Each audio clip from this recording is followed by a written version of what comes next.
Hello दोस्तों, नमस्कार। स्वागत है आपका आपके यूट्यूब चैनल एग्जाम 91 पे। तो दोस्तों, जैसा कि आपको एक करंट का पोर्शन मिला होगा, इंग्लिश का मिला होगा, हिंदी का है, फिर ऐसे ही जीएस का भी आएगा। तो अभी आपको कंप्यूटर और यूपी जीके का भी दिया जाएगा। कंप्यूटर और यूपी जीके क्यों आएगा? क्योंकि यूपी ट्रिपल एससी के एग्ज़ाम स्टार्ट हो गए हैं। अब उनमें आपको कंप्यूटर प्लस यूपी जीके बहुत इंपॉर्टेंट चीज़ है, जो कि आपको मिलनी चाहिए और मिलेगी भी। ठीक है, तो इसलिए आप लोगों को जो वो पोर्शन है वो तैयार किया जा रहा है। बहुत ही जल्दी आप लोगों को वो पोर्शन भी देखने को मिलेगा, जिसमें यूपी प्लस कंप्यूटर जीके जो है देखने को मिलेगी, जहां से हम लोगों को यूपी ट्रिपल एससी में 35 क्वेश्चंस मिलने हैं। और अगर आप इन 35 क्वेश्चन में 30 नंबर बना के लेके आते हैं तो फिर बचती है हिंदी। हिंदी में 30 क्वेश्चन आने हैं। 30 क्वेश्चन में अगर आप यहाँ से 25 क्वेश्चन भी सही कर लिए तो आपके 55 नंबर यहीं से बने जा रहे हैं। फिर रीजनिंग 20 नंबर की रीजनिंग आनी है। 100% श्योर है कि जो रीजनिंग 20 नंबर की आएगी तो आप उसमें 17-18 क्वेश्चन सही कर लेंगे। मैं कहता हूँ 15 ही मान लीजिए, तो 55 और 15 कितने हो गए? तो 70 बन जाते हैं। और 70 नंबर में आपको कोई नहीं रोक सकता है उस एग्ज़ाम को निकालने के लिए। तो आपको तैयार क्या क्या करना है? तैयार आपको करना है हिंदी और यूपी जीके प्लस कंप्यूटर।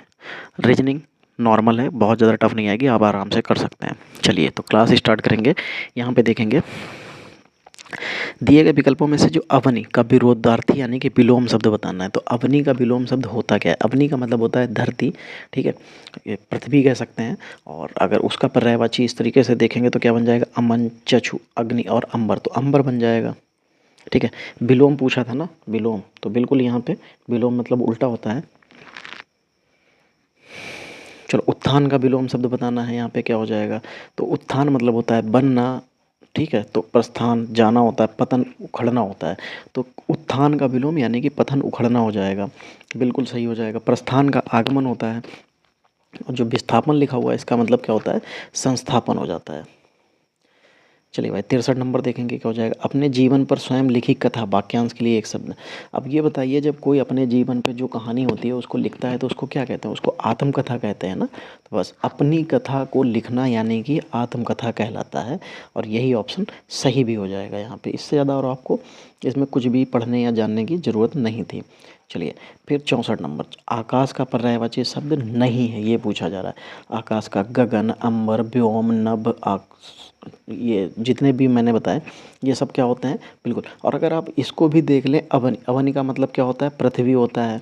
ठीक है, तो यहीं पे ये सारी चीज़ें ऐसे ही अलग हो जाएगी, क्योंकि अभी उतनी देर से आपको बताया जा रहा है। पहला ऑप्शन ही, पहला क्वेश्चन ही आपका अवनि का आया था। अवनि का मतलब ही होता है मतलब नीचे का हिस्सा यानी कि पृथ्वी। ठीक है, चलिए 65 नंबर देखेंगे। निम्नलिखित में से समानार्थी शब्द का कौन सा जोड़ा सही नहीं है? तो कौन सा जोड़ा सही नहीं है? दांत, दंत, रदन, झंडा, ध्वज, पताका, कमल, अम्बु और आब। और फिर क्या लिखा हुआ है? चांद, राकेश और शशि। देखो, दांत का दंत रदन बिल्कुल सही है। झंडा, ध्वज, पताका बिल्कुल सही है। कमल, अम्बु, आप, यहाँ पे यही गलत है। चांद, राकेश, शशि ये भी बिल्कुल सही है। तो यहाँ पे जो तीसरा ऑप्शन है ये बिल्कुल भी यहाँ पे नहीं बनना, क्योंकि कमल और अम्बु जो है ये तो सही जोड़ा नहीं बन सकता, क्योंकि अम्बु का मतलब क्या होता है? पानी होता है। और कमल का मतलब जलज होता है, यानी कि जो पानी में पैदा होता है उसको हम लोग जलज कहते हैं, पानी में पैदा होने वाले को। नीचे दिए गए शब्दों में से किसकी बर्तनी जो है वो शुद्ध है?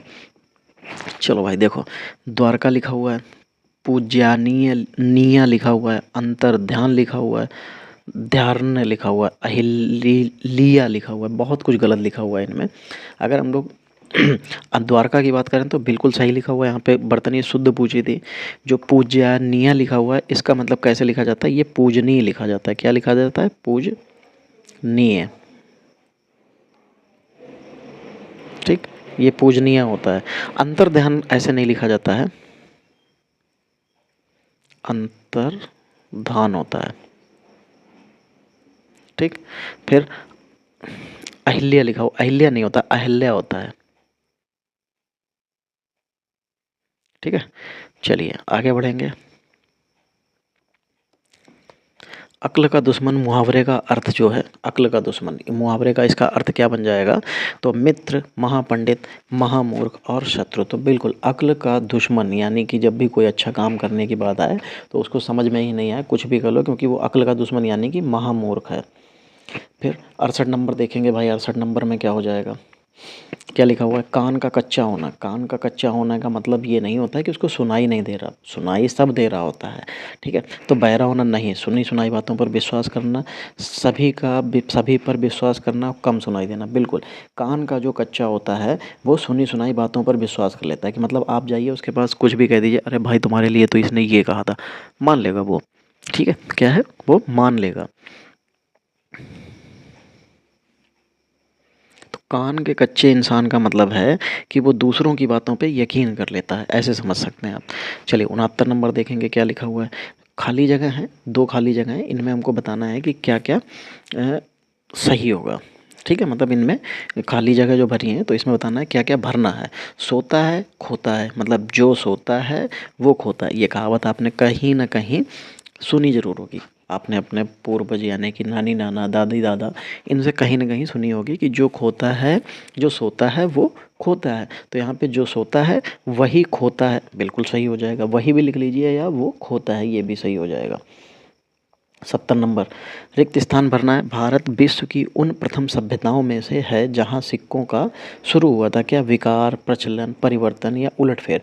तो भारत जो है यहीं पे उन सभ्यताओं में से है जहाँ सिक्कों का क्या प्रचलन होगा ना, क्योंकि यहाँ पे कोई पतन तो हुआ नहीं था, तो यहाँ पे प्रचलन सही हो जाएगा। चलिए आगे बढ़ेंगे 71 की तरफ। लिखा हुआ है जिस वाक्य में इसलिए और क्योंकि लेकिन परंतु आदि समुच्चयबोधक शब्द जुड़ते हैं वो कौन से वाक्य होते हैं। तो देखो मैंने आपको पहले भी बताया, वाक्य से हमारे पास हर बार क्वेश्चन आपको देखने को ज़रूर मिलेगा। तो जो वाक्य वाली चीज़ें आपने नहीं पढ़ी हैं, वाक्य से रिलेटेड जो शब्द नहीं पढ़े हैं या वाक्य से रिलेटेड आपने नहीं पढ़ा है कि मिश्र वाक्य क्या होता है, साधारण वाक्य क्या होता है, और जो कौन कौन से लिखे हैं, संयुक्त वाक्य, सरल वाक्य और मिश्र वाक्य, अगर आपने ये नहीं पढ़े हैं तो आप आगे जाके इनमें फंसेंगे जाके, ठीक है। जब एक ही विधेय होता है उसमें सरल वाक्य होता है, जब दो एक एक सरल वाक्य और एक उसके ऊपर आश्रित वाक्य हो तो मिश्र वाक्य हो जाता है, ठीक है। और जब जो हमारे जो संयुक्त वाक्य होते हैं, संयुक्त वाक्य में दो वाक्य आपस में मिले जुड़े होते हैं, लेकिन उनके लिए हमें कुछ शब्दों का इस्तेमाल करना पड़ता है उनको जोड़ने के लिए, जैसे इसलिए, और, क्योंकि, लेकिन और परंतु, ये शब्द जोड़े जाते हैं तो ये संयुक्त वाक्य कहलाते हैं, ठीक है। चलिए 72 नंबर, निम्नलिखित वाक्य को संयुक्त वाक्य में परिवर्तित करें। पढ़ने के अतिरिक्त वह लिखता भी था, ये पढ़ने नहीं है, ये पढ़ने हैं, और इसको संयुक्त वाक्य में बनाना है। तो आपको भी पता है कि इनमें कुछ शब्द जो हैं जोड़े जाते हैं और वो जोड़ने के बाद ही आप इसमें बना पाएंगे। तो देखो वो पढ़ाई लिखाई कर लेता है, ऐसा क्या कहीं पे भी कुछ भी इसमें नया जोड़ा गया, नहीं, वह पढ़ाई लिखाई करता रहता है, ये भी नहीं हो पाएगा। दिए हुए वाक्य में परिवर्तन करना संभव नहीं है, ऐसा क्यों नहीं, संयुक्त वाक्य बनाना तो बन जाएगा। कैसे बनेगा, वह केवल पढ़ता ही नहीं बल्कि लिखता भी है। तो बल्कि की जगह पे आप परंतु मान लीजिए कि वह केवल पढ़ता ही नहीं परंतु लिखता भी है, तो यहाँ पे ये भी सही, तो यानी कि वो शब्द इसमें कहीं ना कहीं आपको भाव में आ जाएगा, तो आप उससे वहाँ पे आसानी से ले सकते हैं। चलिए सप्त ऋषि का सही संधि विच्छेद बताना है, क्या सप्त ऋषि का सही संधि विच्छेद क्या हो जाएगा। तो 70 प्लस ऋषि, यहाँ पे प्लस शब्द नहीं लिखा है, ठीक है, या हो सकता है इन लोगों ने ना बनाया, तो याद रखना यहाँ पे सभी जगह पे आपको एक ऐसे प्लस लगा हुआ है, ठीक है। यहाँ पे एक प्लस लगा हुआ है, क्या लिखा हुआ है, सप्त ऋषि का सही संधि विच्छेद। तो क्या हो जाएगा, 70 प्लस ऋषि, सप्ताह प्लस ऋषि, सप्त प्लस ऋषि और 70 प्लस इसी, नहीं तो फिर सारे के सारे तो ऑप्शन आपको गलत दिख रहा है, सिर्फ एक ही ऑप्शन ऐसा थोड़ा सा सही दिख रहा है, कौन सा, सप्त प्लस ऋषि। चलिए 74 नंबर देखिए, द्वंद्व समास में कौन सा पद प्रधान होता है। तो मैंने देखो जिन लोगों ने भी कभी मेरे पास समास पढ़े हैं, चाहे वो ऑफलाइन हो या ऑनलाइन, तो जिन्होंने भी मेरे सामने या मेरे साथ में मिलके कभी समास पढ़ा है तो 100% से हो रहा है कि वो समास फिर कभी दोबारा से नहीं भूल सकते, समास वो कभी भी नहीं भूल सकते कि कैसे क्या होते हैं, किन में क्या क्या नियम, नियम बहुत आसानी से बताए थे, ऐसी परिभाषाएं आपको बताई थी को ज़िंदगी में आप कभी नहीं भूल सकते थे। तो द्वंद्व, द्वंद्व का मतलब क्या होता है, पहले होते थे द्वंद्व युद्ध होते थे, मतलब लड़ाइयाँ होती थी, तो द्वंद्व का मतलब है एक दूसरे के जब विपरीत होंगे तभी लड़ाइयाँ होंगी। तो द्वंद्व का मतलब जब आ जाता है तो इसका मतलब दो लोग विपरीत होंगे, और विपरीत जब होते हैं तो क्या होता है, उनमें जो है योजक चिन्ह आता है। और याद रखना, जब विपरीत होंगे तो दोनों किसी से क्या कम होंगे, कोई किसी से कम नहीं होगा। एक पहला वाला वो भी कहेगा मैं ज़्यादा होशियार, मैं ज़्यादा बलवान, दूसरा भी कहेगा मैं ज़्यादा होशियार, मैं ज़्यादा बलवान। तो दोनों अपने आप में बिल्कुल ऊपर रखते हैं अपने आप को। तो इसका मतलब क्या होता है कि जो द्वंद्व समास होता है उसमें एक दूसरे के विपरीत आएंगे और दोनों पद क्या होंगे, वो प्रधान होंगे, कोई भी किसी से कमज़ोर नहीं होगा। तो दोनों पद भाई प्रधान हो गए। मैंने हमेशा कहा कि अगर जब मैं हिंदी की बात करूं तो हिंदी आपको कभी गलत नहीं होगी, लेकिन आप लोग पढ़ना नहीं चाहते हो। हिंदी का कोई वीडियो दो, वो 100 वीडियो व्यूज़ तक पहुंच जाए, बहुत बड़ी बात होती है। चलो, 12 सिंगा शब्दों में समास। तो 12 क्या होता है, 12 एक हमारा जो है संख्यावाचक शब्द है, और संख्यावाचक शब्द जब जब आता है,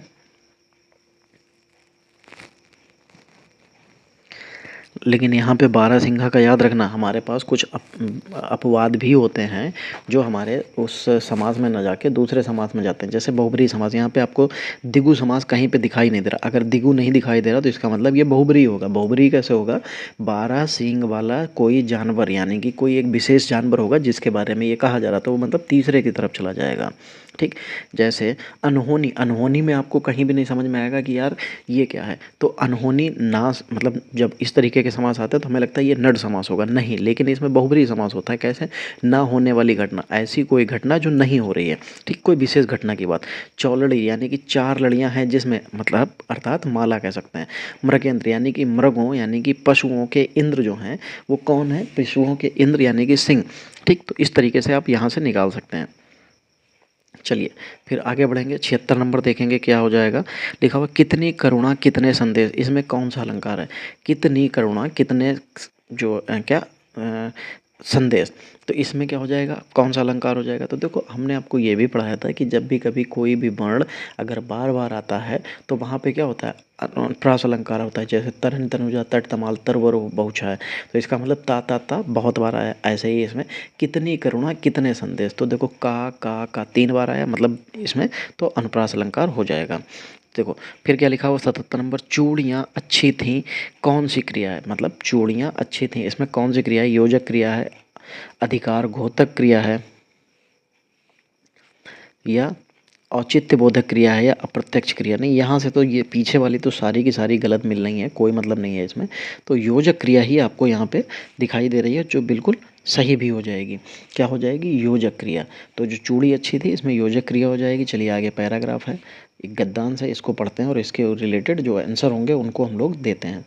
चलिए, तो यहाँ पे क्या हो जाएगा कि शिक्षा को वैज्ञानिक और प्राविधिक मूलाधार देकर हमने जहाँ भौतिक परिवेश को पूर्णतः परिवर्तित कर दिया है और जीवन को अप्रत्याशित गतिशीलता दे दी है, वहाँ साहित्य, कला, धर्म और दर्शन को अपनी चेतना में से बहिष्कृत कर मानव विकास को एकांगी बना दिया है। पिछली शताब्दी में विकास के सूत्र प्रकृति के हाथ से निकलकर मनुष्य के हाथ में पहुंच गए हैं, विज्ञान के हाथ में पहुंच गए हैं, और इस बंद गली में पहुंचने का अर्थ मानव जाति का नाश भी हो सकता है।